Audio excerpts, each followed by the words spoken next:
The bakery was warm, filled with the sweet smell of fresh bread, but the moment the little girl rolled in, the whole place fell quiet.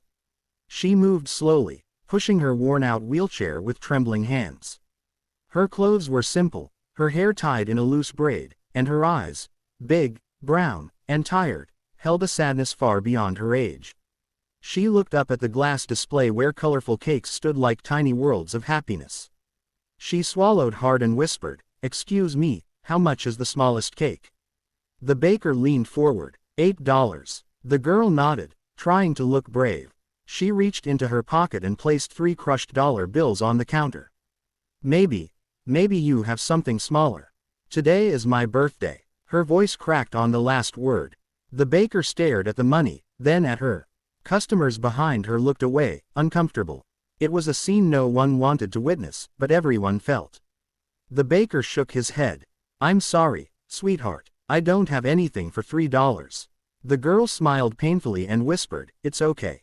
Thank you." She turned her wheelchair to leave, but her hands shook so much she could barely push the wheels. That's when someone stepped forward. A tall man, wearing a faded jacket and holding the hand of a little boy, walked toward her. His face showed the tiredness of someone who had lived through too much, but his eyes were gentle. "Hold on," he said softly. "It's your birthday." She nodded shyly. The man knelt to her eye level.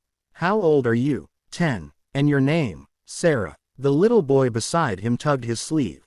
"Dad, can we help her?" The man smiled at his son, then looked back at Sarah. "Let us buy you a cake." She panicked instantly and shook her head. No, sir, I don't want charity. My mom says I shouldn't accept things we can't repay."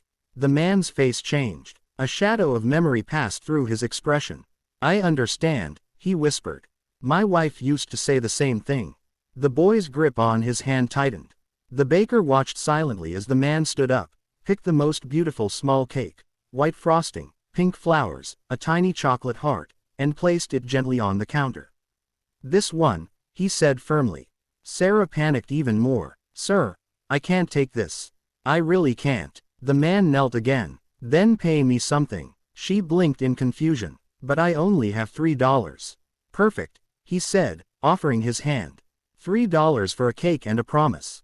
A promise. Someday, when you are able, help someone the way we're helping you now. For the first time that day, Sarah smiled. It was small, but it was real. She placed her $3 in his hand like they were treasure, and he accepted them with honor, not pity. The baker boxed the cake, surprised and touched. The customers who had looked away now watched with soft eyes.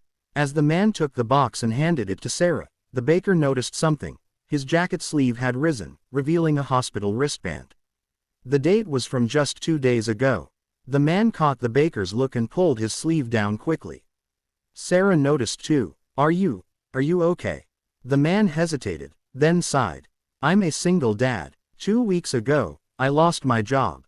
2 days ago, I lost my wife. And today is her birthday too." Sarah gasped, and her eyes filled with tears. She held the cake box close. "I'm so sorry," she whispered. He nodded gently. "Life is hard, but kindness makes it bearable." Before anyone could speak again, Sarah's wheelchair slipped slightly on the floor. The man quickly stabilized it. "Do you need help getting home?" She looked embarrassed. "My mom left me outside. She went to talk to the landlord about rent. I'm supposed to wait." The man exchanged a glance with his son. "Then we'll wait with you." They rolled her outside and sat together on a cold bench. The wind was sharp, but somehow the 3 of them created their own warmth. Minutes later, a woman came running across the street, her face filled with worry. Sarah's mother. She carried a pile of unpaid bills in her hand. When she saw the man helping her daughter, she froze. "Sir, thank you. I'm sorry, she must have bothered you." "She didn't bother anyone," he replied gently.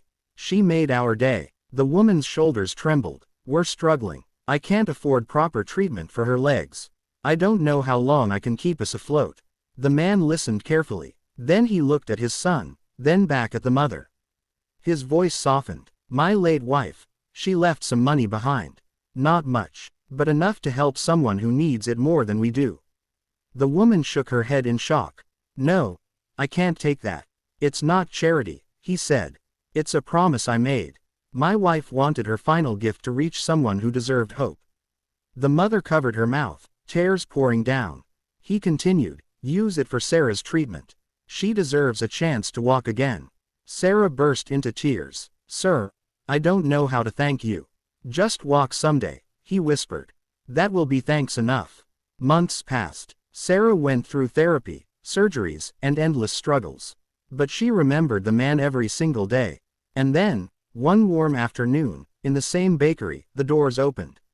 A little girl walked in. Not rolled, walked. Her steps were slow but determined. The man and his son were there, buying bread. When they turned and saw her, their eyes widened in disbelief. Sarah smiled, tears rolling down her cheeks. Sir, I kept your promise. The man's lips trembled. His son ran to hug her. People in the bakery clapped, some wiped their eyes. Sarah reached into her pocket and pulled out $3 bills. She placed them gently into his hand. For your kindness, she whispered. And so I can pass it on, just like you taught me. The man didn't say a word. He wiped his tears and nodded with a full heart. That day, the bakery didn't just sell bread. It witnessed the kind of moment that reminds the world. Even the smallest act of kindness can change a life forever. And sometimes, when we help someone rise, we rise too.